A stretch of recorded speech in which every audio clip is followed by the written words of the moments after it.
I am so thrilled today because I am sitting in the lovely home of my dear friend, Miss Kelly, who is going to share a bit about her story today with me on Positive the Series. So, Kelly, tell us who you are and how you identify yourself. I am Kelly Stansel. I am 52 years old and I'm transgender. And I am a person that lived with HIV for 25 years. Wow. And so you said you're transgender, and that means you were born as I was born as a male, and you are and I transitioning transitioned into a female. into a female. And Thank they you. really actually would say that I'm a woman trapped into a man's body. Yes, yes. And when did you first? And I'm going to go probably a little off script here because you are a very special and unique friend of mine.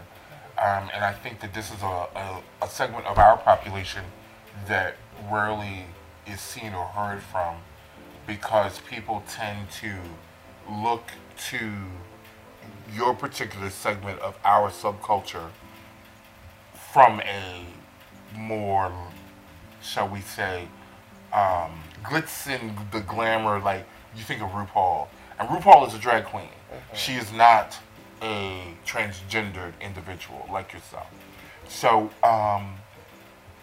you've been living as a female for how long would you say in your life? Um, When I did it would first say, become apparent? when I was 18 years old. Okay. And I left home because my parents really actually wouldn't approve of my lifestyle. So I had to go out here on the street at night and stuff and find a way. I was a streetwalker Yes. at night. And I had to find my way as I got laid off from being a nurse for 21 years. I had to find my way back into society to live on my own. Right. So I had no other better means but to be a streetwalker. Is that how you first came in contact with HIV? Yes. Okay. Can you tell me a little bit about that? Well, in '92, I had a terrible teeth infection, and I was admitted at Mercy Hospital that morning at 12 noon. I forget the day that it was, and they ran all types of different tests on me, and when the tests came back and then I went to my follow-up to the doctor's office, the doctor said, "Miss Stansel, you have HIV positive." And it puzzled on me, but I'm a godly person and I prayed and I said, I asked God, let me live with this. Right. And I lived with it for 25 years. Yes. And I have all of my girlfriends are deceased, which they was HIV, and they did not die from HIV. They died from another illness. Yeah. Well, because HIV doesn't kill you. AIDS No. doesn't kill you. It's the opportunistic infections Right, exactly. that we are constantly bombarded with. Those are the things that we end up succumbing to. It's never AIDS or HIV, for the record, that kills us. It is cancer. It is pneumonia. It's a cold. It's a bee sting. It's some sort of crazy Less sepsis. little substance of Yes. Now you speak about the fact that you are a licensed nurse practitioner, correct? Yes. And how do you feel that your particular profession helped you with having such a healthy attitude about living with HIV?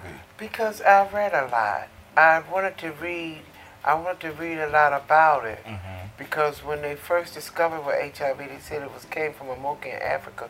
But I wanted the truth about Right. where HIV really came from. Good.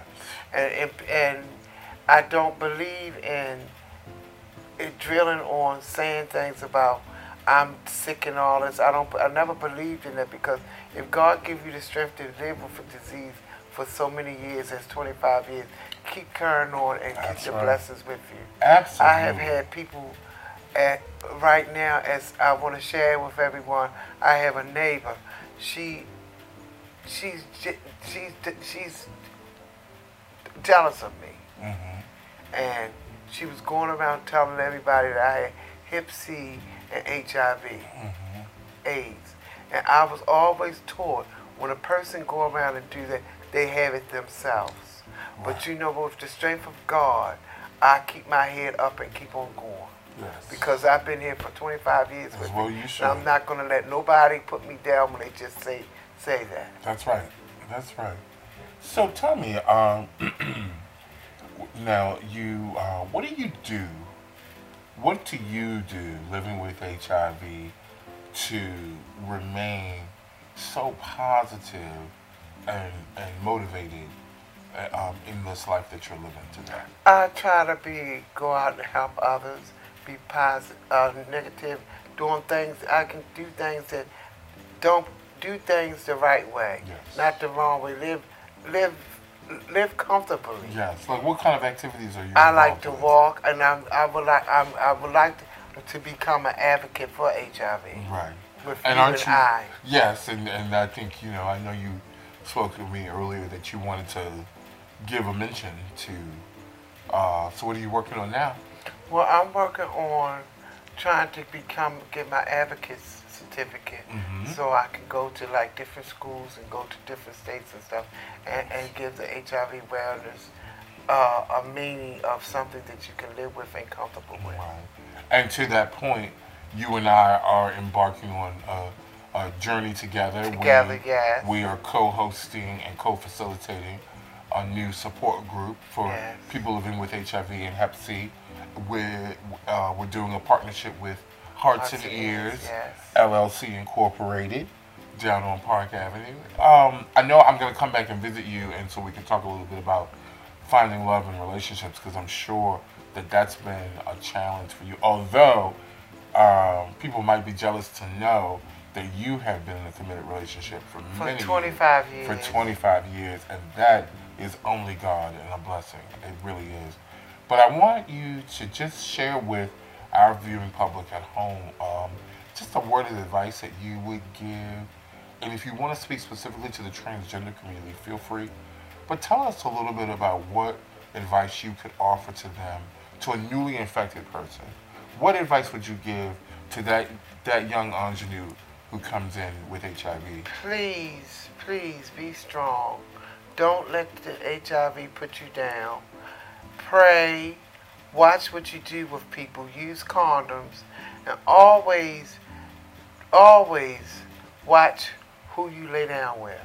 Woo. Because people are going out here infecting people, a whole bunch of STDs and STIs, STIs and all of this. Absolutely. Watch who you lay down with, and also with be dogs, careful, with because you have people out here that is sick in the head and will find out what did you really have, and they will try to kill you. Absolutely.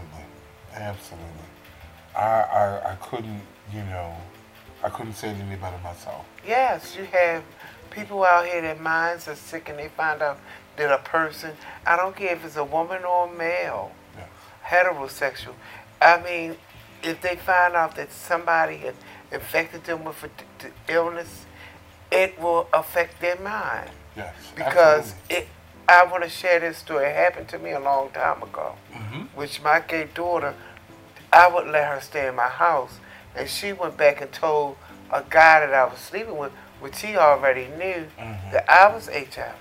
Right. And he wasn't. Okay. Because we used protective sex. Right, absolutely. And he said, well, that's not your friend. See, this is the second time somebody had done it to me and said that betray me and said that I had HIV. So it don't bother me. It don't hurt me. And I want the younger crowd to understand, and the older crowd. That's right.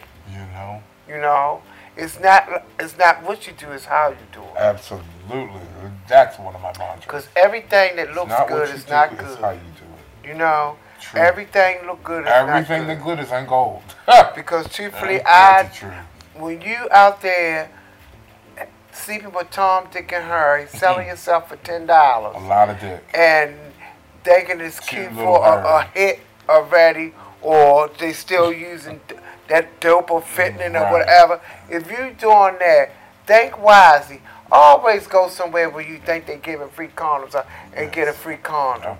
Because you have a lot of people out here is infected is not telling people. Yes. Or they don't know, because some of them just don't know because they refuse to go get tested. Yes. And they also say in the African American community, that is the highest rate because a lot of African American males do not like to go to the doctors, which is true. Yes.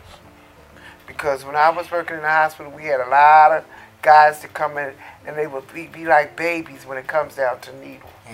Right. Just if you just take their blood. And you know, it's nothing but a stick. Go shoot themselves up for it. But they'll go shoot themselves up with heroin, coke, or whatever. It's just understandable. I don't knock a person with what they do. It's just be protective of yourself. Of yourself, absolutely. And it don't look right when you walk out of these streets and think it keep being high and gnawing and stuff, and you know you sick. Yes, I agree with you. Take care of yourself, right? Yeah, you have to take care of yourself. That's the message for the day. Take care of yourself. And think about what you take care of yourself. Don't worry about others, because you know what? We out here today, we're getting generic medicines. They'll turn our organs up. God forbid what is in that generic medicine, and it's affecting people's brains. Absolutely. And it's whoever out here listening, go get tested and be safe with your body. Your body is your temple. I agree. It's your temple. The more you know, the more you know. Exactly. Well, thank you, Kelly. I'm going to come back real soon. Okay. So we can talk about love and relationships together. Yes, you can. But I love you, and I'm so thankful that you are one of my positive friends. Thank you, and I'm glad that you are one of mine, too. Awesome. And I love you. I love you, too.